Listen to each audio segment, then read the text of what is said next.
شهر رمضان الذي أنزل فيه القرآن. أعوذ بالله من الشيطان الرجيم.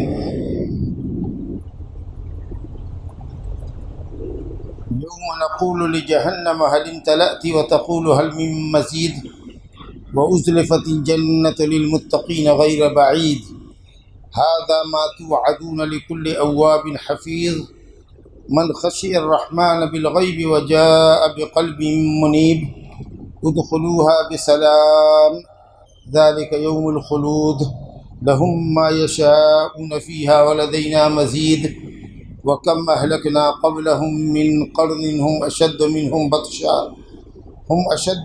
بطشا فنقبوا في البلاد هل من محيص إن في ذلك لذكرى لمن كان له قلب أو ألقى السمع وهو شهيد ولقد خلقنا السماوات والأرض وما بينهما في ستة أيام وما مسنا من لغوب فاصبر على ما يقولون وسبح بحمد ربك قبل طلوع الشمس وقبل الغروب ومن الليل فسبحه وأدبار السجود واستمع يوم ينادي المناد من مكان قريب يوم يسمعون الصيحة بالحق ذلك يوم الخروج إنا نحن نحيي ونميت وإلينا المصير يوم تشقق الأرض عنهم سراعا ذلك حشر علينا يسير نحن أعلم بما يقولون وما أنت عليهم بجبار فذكر بالقرآن من يخاف وعيد. محترم حاضرین، بہت مشہور صورت ہے سورہ قاف، 26ویں پارے کی آخری صورت ہے. اس کے بعد سورہ ذاریات کی کچھ آیات ہے اور 27واں پارہ پھر شروع ہو گیا. اس صورت کی خصوصیت یہ ہے کہ نبی صلی اللہ علیہ وسلم اکثر جمعہ کے خطبے میں اس صورت کو پڑھتے تھے اور اس پر واضح بیان فرمایا کرتے تھے، کیونکہ اس میں مشرکین کے عقائد ضالہ کی تردید کی گئی ہے اور بعث بعد الموت کے عقیدے پر دلیل دی گئی ہے. جہنمیوں کا ایک دوسرے پر الزام دھرنا کہ کس نے کس کو بہکایا تھا اور جہنم رسید کیا تھا، اس پر بحث تمہیس ہے. اور اس کے بعد جہنم اور جنت کا تذکرہ ہے. تو اس طریقہ سے متنوع مضامین واعظ و نصیحت کے تعلق سے اس صورت کے اندر موجود ہے. اس لیے اکثر نبی صلی اللہ علیہ وسلم کا خطبہ سورہ قاف پر ہوا کرتا تھا. اسی کی یہ آخری چند آیتیں یا آخری رکوع کہہ لیجیے، 3 رکوع ہے اس صورت میں. آخری رکوع ہم نے آپ کے سامنے پڑھا ہے. توجہ درکار ہے، مضمون بہت لمبا نہیں ہے لیکن توجہ طلب ہے. اللہ تعالیٰ فرماتا ہے، آیت نمبر 30ویں ہے سورہ قاف کی، یوم نقول لجہنم هل امتلأت وتقول هل من مزید. یوم اس دن، یوم ظرف ہے، وقت کو اور جگہ کو جو چیز بتاتی ہے نا، عربی میں اس کو ظرف کہتے ہیں. کوئی چیز یا تو کسی وقت میں ہوگی کسی جگہ میں ہوگی تو اس کو عربی میں کہتے ہیں ظرف. اس کے لیے کوئی نہ کوئی فعل ہونا چاہیے جس سے وہ ظرف متعلق. یوم اس دن، کیا کس دن، کیا اس دن، یعنی اللہ کہہ رہا ہے فعل محذوف ہے، اذکر یوم، اس دن کو یاد کرو، اس دن کو یاد کرو جس دن ہم جہنم سے کہیں گے هل امتلأت، کیا تو بھر گئی، وتقول، اور وہ کہے گی هل من مزید، کیا کچھ اور زیادہ ہے. ہم کہیں گے، پہلے بھی بتا چکے ہیں کہ نقول ہم کہیں گے جمع کا صیغہ لایا جاتا ہے تعظیم کے لیے. اللہ تعالیٰ اپنی عظمت اور بڑائی کو ظاہر کرنے کے لیے جمع کا صیغہ لا رہا ہے، ہم کہیں گے. جہنم سے بتایا تھا کہ جہنم آگ کی صفت ہے یا ایک نام کہہ لیجیے. جہمہ سے ہے، جہمہ کے معنی انتہائی گہری چیز اور انتہائی تاریک. جہنم انتہائی گہری ہوگی اور انتہائی تاریک ہوگی، اس لیے اس کو جہنم کہا. ہم جہنم سے کہیں گے، اس دن کو یاد کرو جس دن ہم جہنم سے کہیں گے جہنم اللہ کی بات سنے گی، سمجھے گی اور جواب بھی دے گی۔ حل امتلأتی، کیا تو بھر گئی؟ تقول، تو وہ کہے گی، حل من مزید، اللہ جس کو گویا یہ عطا فرما دے، جس سے بلوا لے، ہمارے اعضا ہمارے خلاف گواہی دینے والے، تو وہ تو جہنمی ہے۔ کیا تو بھر گئی؟ تو وہ کہے گی کہ اور کچھ ہے۔ تو سوال آپ سے یہ ہے کہ کیا تو بھر گئی، یہ سوال کیا ہے؟ یہ نفی انکار ہے، یا یہ ہے کہ صاحب اس سے پوچھا جا رہا ہے کہ تمہارے اندر کوئی جگہ بھی ہے کہ نہیں؟ حل من مزید جو کرے کہ اور کچھ ہے، یعنی وہ یہ کیا کہنا چاہتی ہے کہ اب میں بھر گئی، میرے پاس جگہ نہیں ہے، یا یہ کہنا چاہ رہی ہے کہ نہیں اور ہے تو دیجیے۔ دونوں احتمال ہیں۔ اللہ تعالیٰ کہے گا حل امتلأتی، کیا تو بھر گئی؟ تو پہلا سوال اگر آپ سے یہ ہوگا شمس صاحب کہ کیا اللہ تعالیٰ نہیں جانتا ہے کہ جہنم بھر گئی ہے کہ نہیں بھر گئی ہے، کہ اس سے پوچھ رہا ہے کیا تو بھر گئی؟ اللہ تعالیٰ بھرنے سے پہلے بھی جان رہا ہے اور بھرنے کے بعد بھی جان رہا ہے کہ جہنم کی کیا پوزیشن ہے، اس میں جگہ ہے کہ جگہ خالی ہے۔ اگر کوئی آپ سے پوچھے کہ آپ کا رب کہتا ہے کہ ہم جہنم سے پوچھیں گے کہ کیا تو بھر گئی، تو کیا رب تعالیٰ آپ کا نہیں جانتا ہے کہ جہنم بھر گئی کہ نہیں بھر گئی؟ تو اس کا کیا جواب ہوگا؟ نہیں معلوم ہے؟ آپ کو معلوم ہے؟ چلیے، امت کو معلوم ہونے کے لیے قیامت کے دن جہنم سے پوچھے گا، امت کو کیا معلوم کرانا ہے؟ اصل میں دیکھو یہ ہے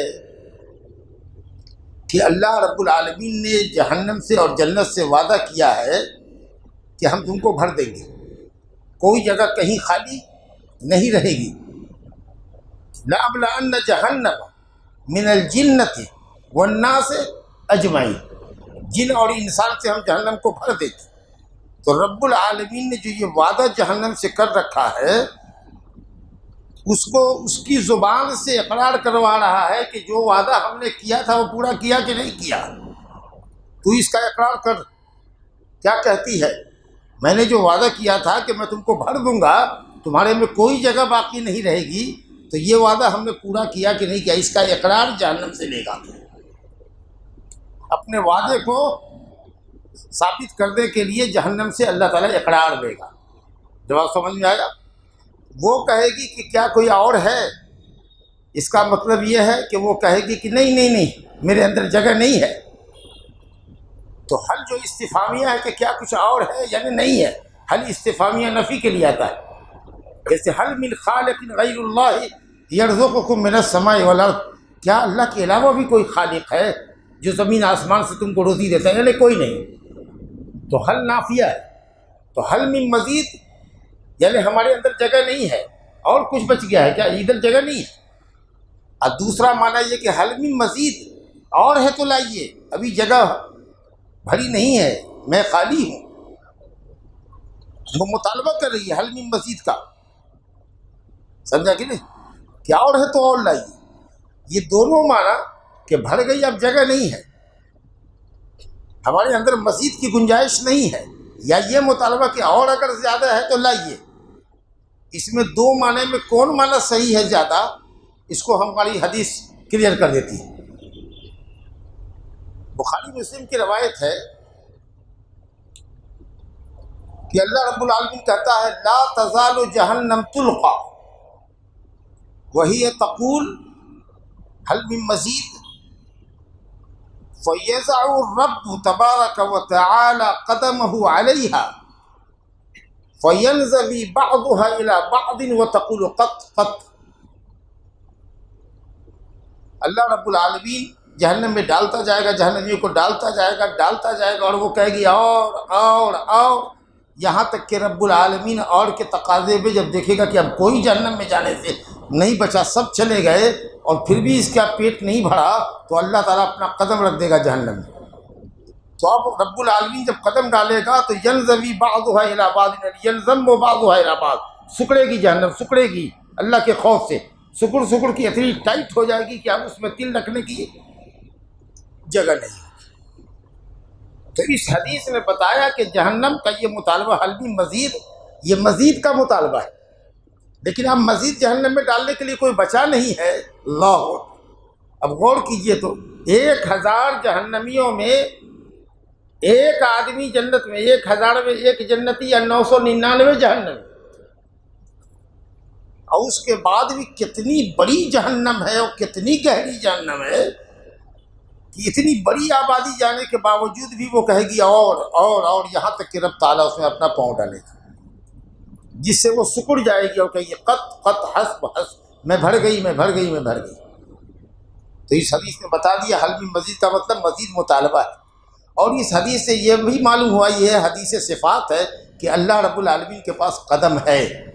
فَيَضَعُ رِجْلَهُ، بعض جگہ ہے رِجْلَهُ، اپنے پاؤں کو ڈالے گا، اور ایک لفظ میں ہے قدمہ، اپنے قدم کو ڈالے گا۔ تو رب العالمین کے پاس قدم ہے، ایسا قدم جو حقیقی قدم ہے، پاؤں حقیقت میں ہے لیکن کسی مخلوق کے مشابہ نہیں ہے۔ جیسے اللہ تعالیٰ کی کوئی صفت کسی مخلوق کے مشابہ نہیں اور کوئی مخلوق اللہ کے مشابہ نہیں، اسی طریقہ سے اللہ کے لیے قدم ہے، ایسا قدم جو اس کو ضد دیتا ہے، لیکن حقیقی قدم ڈال دے گا۔ تو اللہ کو حقیقت میں پاؤں ہے، لیکن کیسا ہے، کیسے کا سوال نہیں کرو۔ لیس کمثلہ شیء وہو السمیع البصیر۔ لا الہ الا اللہ، حل من مزید۔ اچھا دیکھیے اللہ کی قدرت، جہنم میں جگہ جب نہیں بھرے گی تو اللہ تعالیٰ پاؤں رکھ کے اس کو بھر دے گا، یعنی تنگ کر دے گا کہ جگہ کچھ نہ باقی رہے۔ اور جنت کے اندر سارے جنتی چلے جائیں گے تو جنت بھی نہیں بھرے گی، جنت بھی نہیں بھرے گی، تو اس میں رب العالمین اپنا پاؤں نہیں ڈالے گا کہ تنگ ہو جائے۔ اللہ رب العالمین فینشئ، اسی وقت ایسی مخلوق کو پیدا کرے گا جو پیدا ہوگی اور جنت میں چلی جائے گی، جس نے کوئی عمل نہیں کیا ہوگا کبھی۔ اللہ عدل اور انصاف دیکھیے، کیونکہ اگر جہنم میں کسی مخلوق کو نیا پیدا کر کے ڈالتا تو آپ جھٹ سے کہہ دیں کہ اس نے کون سا گناہ کیا ہے کہ آپ جہنم میں دے رہے ہیں، یہ تو انصاف کے خلاف ہے۔ لیکن جنت تو اللہ کا فضل ہے، اس نے اسی وقت کچھ لوگوں کو پیدا کر دیا، کہا جاتے جنت دیا، دنیا کی کلفت سے آزاد، ایک دم سڈنلی اسی وقت پیدا کیا گیا اور ڈال دیا گیا۔ وہ کون مخلوق ہوگی، کیسی ہوگی، اپن نہیں جانتے، غیبی امور ہے، اس تفصیل نہیں آئی ہے، اسی علماء نے بحث نہیں کیا اس کہ کیسی مخلوق اللہ اس وقت پیدا کرے گا۔ تو اللہ تعالیٰ کا عدل اور فضل دیکھا آپ نے، جہنم کو اس نے سکیڑ دیا، کوئی مخلوق نہیں پیدا کر کے جہنم میں ڈالا، کیونکہ یہ عدل کے خلاف ہوتا، اس نے گناہ نہیں کیا ہو جہنم میں چلا گیا۔ لیکن جنت تو اللہ کا فضل ہے نا، تو اس میں تو کسی کو بھی داخل کر دے اپنے فضل سے، لہذا بڑ وقت کچھ لوگوں کو پیدا کرے گا اور اس کو جنت میں ڈال دے گا۔ یہ حدیث مسلم شریف میں حضرت انس بن مالک انصاری رضی اللہ عنہ کے دیجیے، اسی وقت اللہ پیدا کرتا۔ وَأُزْلِفَتِ الْجَنَّةُ لِلْمُتَّقِينَ غَيْرَ بَعِيدٍ، اور جنت متقیوں سے قریب لائی جائے گی، ازلفت قریب لائی جائے گی، اور اسی قریب کا معنی کی تاکید ہے، غیر بعید، دور نہیں ہوگی۔ علامہ بغوی فرماتے ہیں کہ جہاں جنتی ہوگا، جس میدان میں جہاں، وہیں سے جنت کو دیکھ رہا ہوگا، باہر ہی سے دیکھ رہا ہوگا، اتنی قریب لائی جائے گی کہ جنت کو وہ میدان محشر سے ہی دیکھ رہا ہوگا، اتنی قریب لائی جائے گی ازلفت الجنت متقیوں کے لیے۔ اللہ فرماتا ہے ھذا ما توعدون، یہ جو جنت جس کا تم سے وعدہ ہم نے کیا ہے اے متقیو، یہ کس کے لیے ہے؟ لکل اواب حفیظ، ہر اس شخص کے لیے جو اواب ہے، آب یعوب من لوٹنے والا، اللہ کی طرف پلٹنے والا۔ اللہ کی طرف پلٹنے کا مطلب ہے کہ کوئی غلطی، کوئی کوتاہی بے اقتدار بشریت اس سے ہوتی ہے تو گناہوں پر اصرار نہیں کرتا، بلکہ اللہ کی طرف پلٹتا ہے، توبہ استغفار کرتا ہے۔ لکل اواب، اور حفیظ جو اللہ کے احکام کی حفاظت کرتا ہے، اوامر اور نواہی کی حفاظت کرتا ہے۔ حفاظت بولے تو اوامر اور نواہی کو ضائع نہیں کرتا، اللہ کے حکموں کی پابندی کرتا ہے، گناہوں کا ارتکاب نہیں کرتا، سستی اور کاہلی کا مظاہرہ نہیں کرتا، وقت وقت پہ نماز پڑھتا ہے، پوری رغبت سے نماز پڑھتا ہے، رمضان آتا ہے تو ویلکم رمضان کو کرتا ہے، خوش دلی سے رمضان کا انتظار کرتا ہے، کرتا نہیں ہے، چاق چوبند رہتا ہے۔ سمجھا کہ نہیں؟ یہ ہے اللہ کے دین کی حفاظت۔ جیسا کہ آپ نے اپنے چچا زاد بھائی ام زاد عبداللہ بن عباس سے کہا تھا، بڑی قیمتی نصیحت فرمائی، احفظ اللہ یحفظ کا، یا غلام انی اعلمک کلمات، چند باتیں تم کو سکھلا رہا ہوں، گانٹھ باندھ لو۔ اس میں آپ نے فرمایا احفظ اللہ یحفظ کا، تم اللہ کی حفاظت کرو۔ پھر سوال یہ کہ اللہ کی حفاظت اپن کیسے کر سکتے ہیں؟ یعنی اللہ کے دین کی حفاظت کرو، اوامر و نواہی کی حفاظت کرو تو اللہ تعالیٰ تمہاری حفاظت کرے گا، تمہارے دین کی، تمہاری دنیا کی، تمہاری جان کی، تمہارے مال کی حفاظت فرمائے گا۔ یحفظکم، احفظ اللہ تجدہ تجاہک، اللہ کی حفاظت کرو، اس کے دین پر عمل کرو، اللہ رب العالمین کو ہمیشہ اپنے سامنے پاؤ گے، ہمیشہ اپنے پروٹیکشن میں پاؤ گے۔ اللہ رب العالمین تم کو ہمیشہ اپنے پروٹیکشن میں رکھے گا، اپنی نگاہوں کے سامنے پاؤ گے۔ جب جہاں آواز دو گے اللہ کی مدد وہیں شامل حال ہوگی تمہاری۔ تو جنت جن متقیوں کو قریب کی جائے گی، ان کی صفت اللہ بتا رہا ہے کہ وہ رجاع ہیں، اللہ کی طرف پلٹنے والے ہیں، توبہ استغفار کرنے والے اور اللہ کے احکام کی حفاظت کرنے والے، واجبات فرائض کو انجام دینے والے اور گناہوں سے پرہیز کرنے والے۔ من خشی الرحمن بالغیب، اب انہی کی صفت اور بھی آگے آ رہی ہے، جو ڈرے رحمان سے بالغیب، بغیر دیکھے ہوئے، رحمان کو دیکھا نہیں ہے لیکن ڈرتے ہیں، کسی گناہ کے کرنے کے وقت ڈرتے ہیں، اس کی عظمت اور احترام اس کا سامنے آتا ہے کہ اللہ کو کیا جواب دیں گے۔ یا یہ مطلب ہے کہ جب تنہائی میں ہوتے ہیں، خلوت میں ہوتے ہیں، جب کوئی نہیں ہوتا تو اس وقت بھی اللہ سے ڈرتے ہیں۔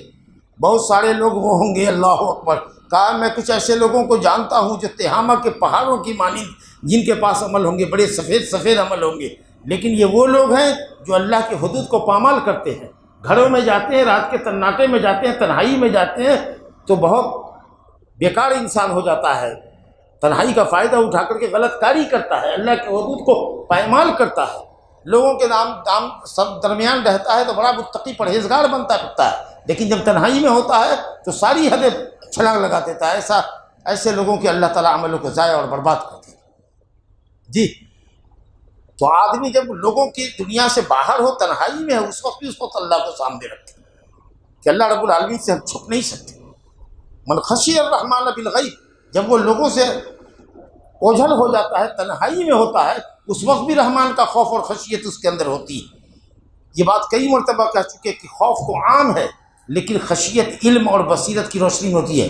اللہ تعالیٰ کے مقام اور مرتبے کو جان کر جو بندہ اللہ سے ڈرتا ہے، احترام کرتا ہے، جیسے باپ کے سامنے کوئی سگریٹ نہیں پیتا ادب میں، ڈرتا ہے احتراماً، سمجھا کہ نہیں، تو رب العالمین ہے وہ، اس کے عظمت اور احترام کا پاس لحاظ اور کر کے اس کی غیرت کو یاد کر کے تنہائی میں بھی وہ بدکاری نہیں کرتا کہ رب تعالیٰ بہت غیرت مند ہے، اس کو بڑی غیرت آتی ہوگی کہ بندہ کیسے ایسے غلطی کر رہا ہے، سمجھا نا۔ تو یہ مطلب ہے اس کا کہ اللہ تعالیٰ کا مقام اور مرتبے کو سمجھتا ہو، علم اور بصیرت ہو، اور علم و بصیرت کی وجہ سے جو دل میں اس کے خوف پیدا ہوتا ہے اس کو خشیت الہی کہتا ہے۔ خوف اور خشیت، خوف عام ہے، سانپ سے ڈرنا، شیر سے ڈرنا، غنڈے سے ڈرنا، یہ خوف ہے، اور اللہ سے جو اس کی عظمت کے پیش نظر ہم ڈرتے ہیں یہ خشیت ہے۔ اسی اللہ نے کہا انما یخشی اللہ من عبادہ العلماء، جن کے پاس جتنا اللہ کے متعلق علم ہوتا ہے ان کے اندر اتنی خشیت الہی ہوتی ہے۔ تو جو رحمان سے ڈرتے ہیں بالغیب، جس کو دیکھا نہیں ہے رحمان کو، یا یہ ہے کہ لوگوں سے الگ ہو کر کے تنہائی میں بھی وہ رحمان سے ڈرتے ہیں، وَجَاءَ بِقَلْبٍ مُنِیبٍ، اور قیامت کے دن لے کر آئے گا قلب ایسا جو منیب، اللہ کی طرف پلٹنے والا دل ہوگا، جو اللہ تعالیٰ کی طرف پلٹتا رہا ہوگا، اللہ کی عبادت کرتا رہا ہوگا۔ تب جہاں تو اللہ تعالیٰ فرمائے گا ایسے ہی شخص کو ادخلوہا بسلام، داخل ہو جاؤ جنت میں سلامتی کے ساتھ۔ یہ تکریم کے لیے حکم ہے، یہ حکم نہیں ہے۔ حکم ایک حکم ہوتا ہے جاؤ پانی لاؤ، آدمی اپنے ماتحت کو جب کہتا ہے، چھوٹے کو کہتا ہے، اپنے ماتحت کو جب حکم کرتا ہے تو وہ حکم الزامی ہوتا ہے، یعنی لازم ہے، اگر نہیں کرے گا تو وہ بے ادب سمجھا جائے گا، نہیں سمجھا؟ تو یہاں یہ مطلب نہیں ہے، عزت اور تکریم کے لیے، جیسے آپ کسی اپنے عزیز مہمان کو کہیں کہ گھر میں تشریف لائیے، جو آپ حکم کر رہے ہیں گھر میں گھسیے، گھر میں داخل ہوئیے، یہ تکریم کے لیے کہہ رہے ہیں۔ اور جب جہنم میں جہنمیوں کو اللہ کہے گا ادخلوا ابواب جہنم، جاؤ جہنم میں داخل ہو، تو یہ اہانت کے لیے، توہین کے لیے حکم ہوگا، سمجھے کہ نہیں؟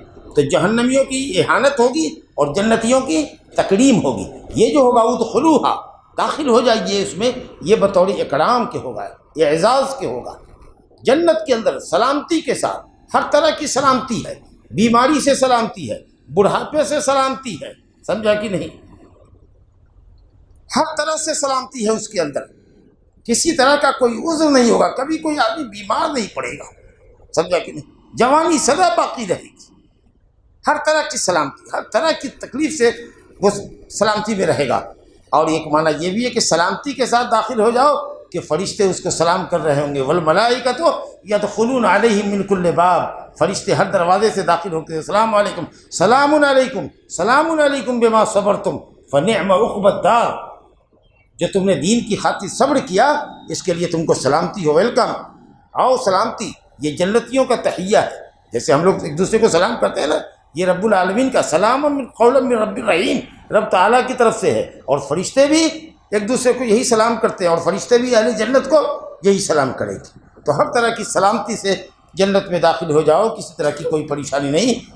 یوم الخلود ادخلوها بسلام، ذالک یوم الخلود، آج کا دن ہمیشہ داخل ہونے کا دن ہے، کہ یہاں جو آج داخل ہوگے تو ہمیشہ ہمیشہ کے لیے جنت ہی میں رہو گے، کبھی تم کو موت نہیں آئے گی، کبھی بڑھاپا نہیں آئے گا۔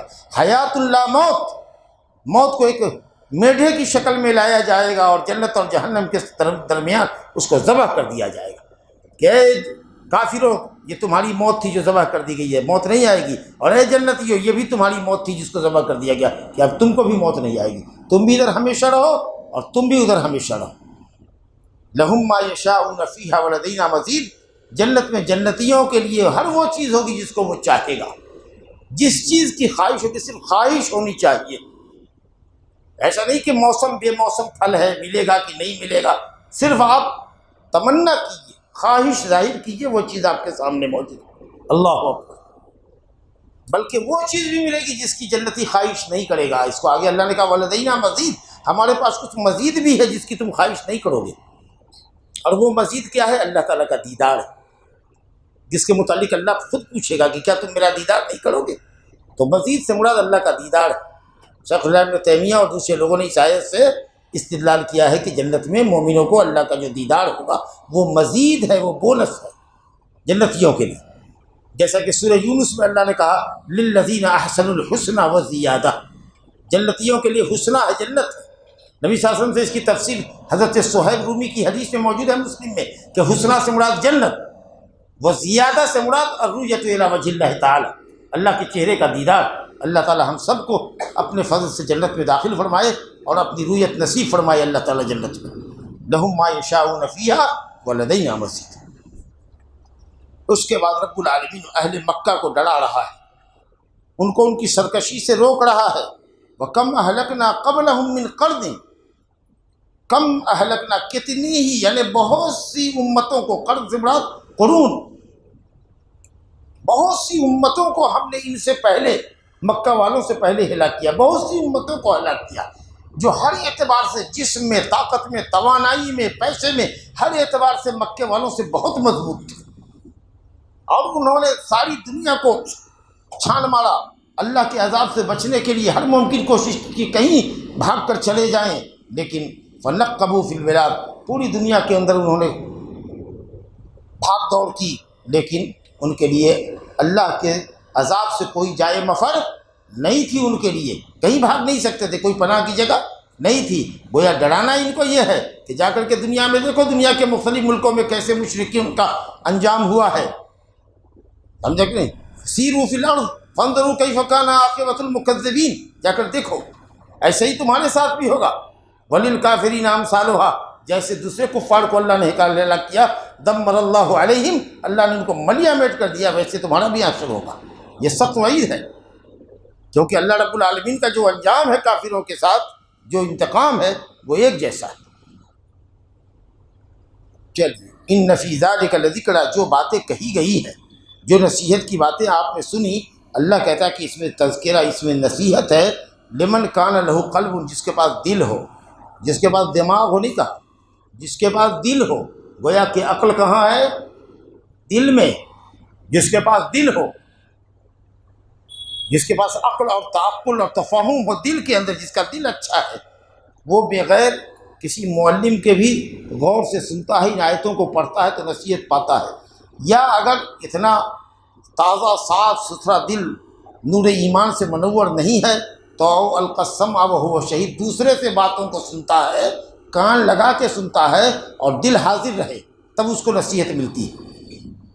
نصیحت دو طرح سے ملتی ہے، فائدہ دو طرح سے ہوتا ہے، یا تو آدمی خود مطالعہ کرے اور جہاں دقت ہو وہاں علم کی طرف رجوع کرے، اس کے پاس قلب سلیم اللہ نے عطا کیا، سمجھنا کہ تو وہ باتوں کو سمجھتا ہے، یا کسی سے سن کر کے باتوں کو سمجھتا ہے لیکن دل حاضر ہونا چاہیے۔ کتنے لوگوں کا حال یہ ہوتا ہے کہ درس کے اندر بیٹھے ہوئے ہیں، خطبہ جمعہ میں بیٹھے ہوئے ہیں لیکن دماغ کہیں اور ہے، نماز میں ہوتے ہیں، اگر نماز کے بعد پوچھو کیا صورت امام صاحب نے پڑھی تھی، کتنے لوگوں سے پوچھو کہ ابھی نماز میں کون سی صورت پڑھی تھی، یاد بھی ہوگا تو کہا ارے بھول گئے، سمجھا کہ نہیں؟ ہاں، اس کا مطلب یہ ہے کہ دل دماغ آپ کا حاضر نہیں ہے۔ حضور قلب کے ساتھ دماغ کو حاضر رکھ کر کے، قلب کو حاضر رکھ کر کے باتوں کو سنو گے تو بات سمجھ میں آئے گی۔ اس کے بعد فرمایا گیا وَلَقَدْ خَلَقْنَا السَّمَاوَاتِ وَالْأَرْضَ وَمَا بَيْنَهُمَا فِي سِتَّةِ أَيَّامٍ، واو ہے قسمیہ، لام تاکید کا، قاف قد بھی تحقیق کا، تین تاکید کے ساتھ ہم نے آسمان کو اور زمین کو، اور آسمان زمین کے بالمقابل اللہ نے کہا وما بینہما، اس کا مطلب کہ زمین آسمان کے درمیان بھی ایک کائنات ہے، ایک بہت وسیع و عریض کائنات ہے جس کے اندر سورج ہے، چاند ہے، ستارے ہیں، وغیرہ وغیرہ۔ آج کی سائنس نے تو تحقیق کر لیا لیکن بہت بھیانک دنیا ہے آسمان اور زمین کے درمیان، کیونکہ اللہ تعالیٰ نے تین مخلوق کا ذکر کیا کہ ہم نے آسمان کو پیدا کیا، زمین کو پیدا کیا اور زمین آسمان کے درمیان کی کائنات کو پیدا کیا، یہ بھی بہت بڑی کائنات ہے جی، ایسا نہیں کہ صرف خلا ہے، کچھ نہیں ہے اس میں، نہیں، بہت عظیم عظیم مخلوقات ہیں ہم نے پیدا کیا 6 دن میں۔ یہ بات پہلے بھی آ چکی ہے کہ 6 دن کیوں، 6 دن کیوں، 2 جواب دیا تھا۔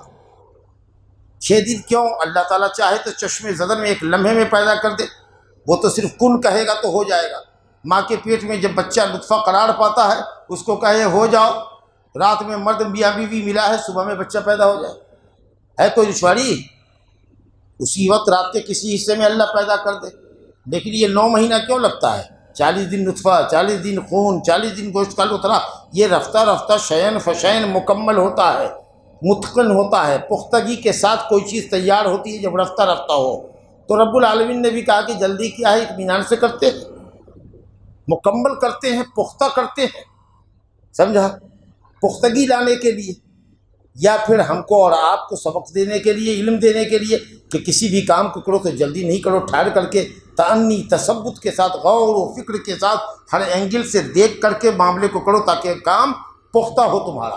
بہرحال 6 دن میں جو بھی حکمت رہی ہو اللہ تعالیٰ کی، لیکن لگایا اس میں 6 دن، جس میں تفصیل بتا چکے ہیں کہ 4 دن دنیا بنانے میں، زمین بنانے میں لگا اللہ تعالیٰ کو، اور 2 دن میں آسمان، پورا آسمان بن گیا، لیکن اللہ نے زمین پر 4 دن لگایا، 2 دن پہلے زمین پہ لگایا، اس کے بعد 2 دن میں آسمان کو کمپلیٹ کر دیا، پھر زمین کی طرف متوجہ ہوا، 2 دن میں اس کو سب کو کمپلیٹ کیا، پہاڑ، دریا، جھرنا، درخت، جتنا بھی کچھ ہے وہ سب کیا، سمجھا کہ نہیں؟ روزیاں مقرر فرمائی، کس کو کیا ملنا ہے، نہیں ملنا ہے، کیا سورس آف انکم ہوں گے، وہ ساری چیزیں فی 4 ایام سواء للسائلین، 4 دن میں اللہ رب العالمین نے زمین پر 4 دن لگایا ہے، 2 دن اوپر، سمجھا کہ نہیں؟ پہلا دن تھا اتوار، چھٹا دن تھا جمعہ کا۔ تو مشرکین نے یہ کہا کہ اللہ تعالیٰ عرش کے اوپر لیٹ گیا، اس دن تھک گیا تھا، اس لیے ہم لوگ اس دن عبادت کرتے ہیں۔ اللہ نے اسی کا جواب دیا ہے وَمَا مَسَّنَا مِن لُغُوبٍ، ہم تھکے نہیں، ہم کو تھکان کی کیا ضرورت ہے؟ وَمَا كَانَ اللَّهُ لِيُعْجِزَهُ مِن شَيْءٍ، اللہ تعالیٰ کمال قدرت والا ہے، اس کو کون چیز عاجز کر سکتی ہے؟ أَوَلَمْ يَرَوْا أَنَّ اللَّهَ الَّذِي خَلَقَ السَّمَاوَاتِ وَالْأَرْضَ وَلَمْ يَعْيَ بِخَلْقِهِنَّ بِقَادِرٍ، کیا نہیں دیکھتے کہ جسے اللہ نے آسمان اور زمین کو پیدا کیا ہے اور وہ تھکا نہیں، کیا وہ اس بات پر قادر نہیں ہے کہ تم کو دوبارہ زندہ کر دے؟ تو یہ تھکنے کا جو عقیدہ ہے یہ یہودیوں کی شرارت آمیز گفتگو ہے جو اس نے اللہ کی شان میں کہی ہے۔ فَاصْبِرْ عَلَىٰ مَا يَقُولُونَ، نبی کو ڈھارس اور تسلی دی جا رہی ہے کہ اے نبی صبر کیجئے، یہ لوگ جو کہہ رہے ہیں مشرکین، اتنے اچھے اتنے پیارے نبی کو کہہ رہے ہیں ساحر، جادوگر، کاہن، جھوٹا، اس باتوں سے آپ کو تکلیف ہوتی ہے، آپ صبر کیجئے۔ کئی جگہ اللہ نے کہا فَاصْبِرْ كَمَا صَبَرَ أُولُو الْعَزْمِ مِنَ الرُّسُلِ وَلَا تَسْتَعْجِلْ لَهُمْ،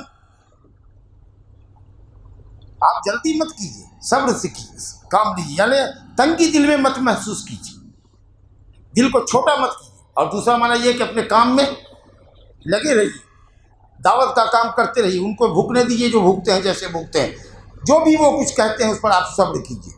وَسَبِّحْ بِحَمْدِ رَبِّكَ قَبْلَ طُلُوعِ الشَّمْسِ وَقَبْلَ الْغُرُوبِ، اور اپنے رب تعالیٰ کی تسبیح اور تنزیہ بیان کیجیے کہ وہ ہر عیب و نقص سے پاک ہے اور ہر صفت کمال سے متصف ہے۔ سبحان اللہ و بحمدہ پڑھیے، اپنے رب کی تسبیح بیان کیجیے یا اپنے رب کا ذکر کیجیے۔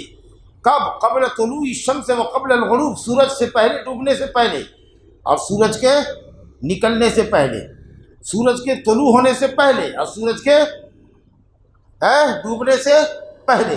دو نمازوں کا ذکر ہے، علماء نے کہا ہے۔ کون سی نماز؟ فجر اور نہیں عصر بھیا، قبل الغروب، قبل الغروب، سورج ڈوبنے سے پہلے عصر اور فجر کا ذکر ہے۔ پانچوں نمازوں میں یہ دو نمازیں بڑی اہم ہیں، اور جو ان دو نمازوں کی حفاظت کر لے گا وہ دوسری نمازوں کی بدرجہ اولا حفاظت کرے گا۔ نبی صلی اللہ علیہ وسلم نے فرمایا من صلی البردین دخل الجنہ، جو دو ٹھنڈے وقت کی نماز پڑھ لے گا، دن ٹھنڈا ہو جاتا ہے کب؟ عصر کے وقت۔ ارے مغرب دن کی نماز نہیں ہے بھیا، سورج جب ڈوب گیا تو رات آ گئی، تو دو ٹھنڈا وقت، اور جب فجر صبح صادق طلوع ہوئی تو دن شروع ہوا، تو دن کے شروعات میں ٹھنڈک رہتی ہے فجر کے وقت میں، اور عصر جو دن کی آخری نماز ہے ہماری، اس وقت موسم ٹھنڈا رہتا ہے 4 بجے۔ وہ 12 بجے 1 بجے کی جو دھوپ کی تمازت رہتی ہے وہ 4 بجے نہیں رہتی ہے۔ اور مغرب تو رات کی نماز ہے، مغرب عشاء رات کی نماز ہے، فجر ظہر عصر دن کی نماز ہے۔ تو بہرحال نبی صلی اللہ علیہ وسلم نے فرمایا من صلی البردین، بخاری مسلم کی روایت ہے کہ جو دو ٹھنڈی نمازیں پڑھے گا، دو ٹھنڈے وقت کی نماز پڑھے گا، دخل الجنہ، وہ جنت میں داخل ہوگا، یا میں اس کے لیے جنت کی ضمانت لیتا ہوں۔ کیا کہنا چاہتا ہے؟ کہ ان دو وقتوں میں کی حفاظت کرنے والا دوسرے اوقات کی بدرجہ اولا حفاظت کرتا ہے۔ یہ مطلب یہ نہیں کہ صرف 2 وقت نماز پڑھ کے جنت میں چلے جاؤ، جو ان دونوں نمازوں کی حفاظت کرے گا وہ ظہر مغرب عشاء بدرجہ اولا پڑھے گا۔ سمجھا کہ نہیں؟ اچھا، ان دونوں نمازوں میں بھی افضل کون ہے؟ ارے ہے تو نماز سب پانچوں وقت فرض ہے۔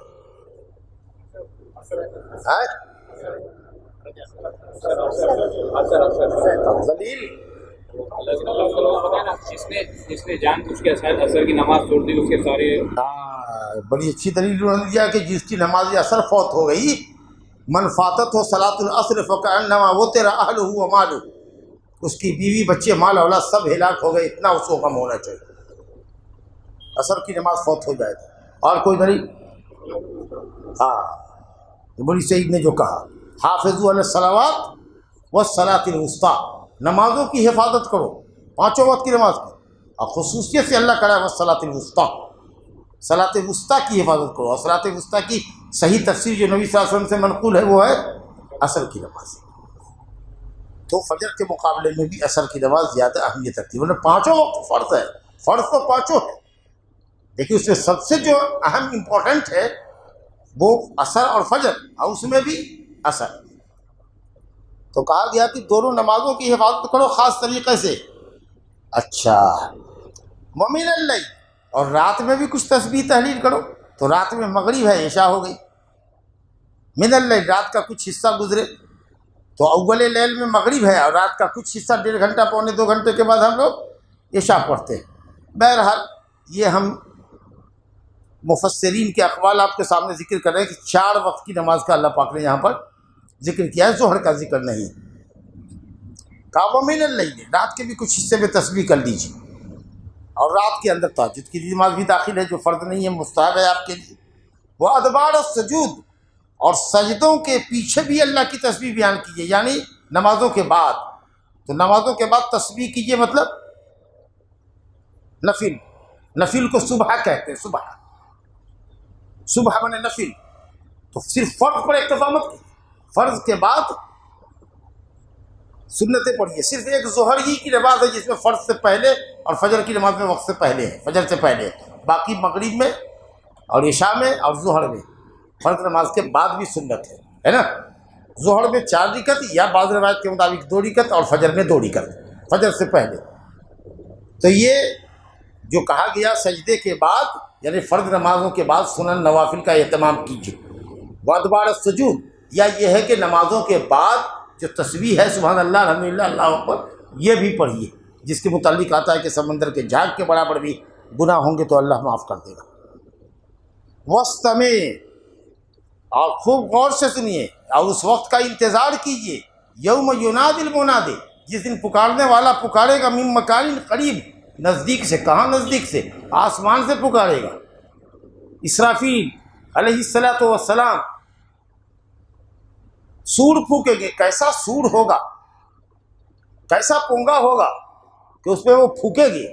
اب بتائیے کہاں آسمان اور کہاں زمین، لاکھوں کلومیٹر کی، لاکھوں میل کی مسافت، اب کتنی بڑی دنیا، اور کیسی آواز ہوگی کہ ہر آدمی کو لگے گا کہ اس کے کان کے ذریعے کلیجے کے اندر کا آواز گئی، لگے گا کہ بالکل یہ آواز بالکل کان کے قریب سے کھڑی ہے۔ کیسی زبردست پھونک ہوگی، ایک پکار ہوگی، ایک پکار، ایسی چیخ ہوگی کہ سب کے سب اسی وقت مر جائے گی۔